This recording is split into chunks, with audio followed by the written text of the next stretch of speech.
मराठा आंदोलक मनोज जरांगे यांनी आव्हान केलेलं आहे आणि असं म्हटलंय की ते महाराष्ट्रातल्या 288 विधानसभा जागा लढतील. त्यांनी त्या खुशाल लढाव्यात, त्यांनी स्वतःचा पक्ष स्थापन करू शकतात किंवा कोणाला पाठिंबा देऊ शकतात. लोकशाही आहे आणि लोकशाहीमध्ये हे सर्व गोष्टी करण्याचा त्यांना अधिकार आहे.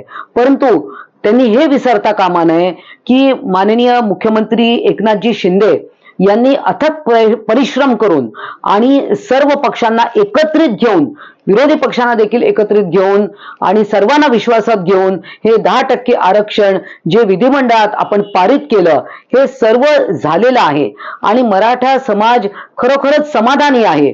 परंतु ओबीसी मधूनच आम्हाला आरक्षण हवंय हा हट्ट त्यांनी सोडून द्यावा, हा दुराग्रह त्यांनी सोडून द्यावा. आणि दुसरी गोष्ट की महाराष्ट्रामध्ये कायदा आणि सुव्यवस्था याची परिस्थिती बिघडणार नाही, कुठलीही अप्रिय घटना घडणार नाही, याची सर्वस्वी जबाबदारी मनोज जरांगे यांची आहे.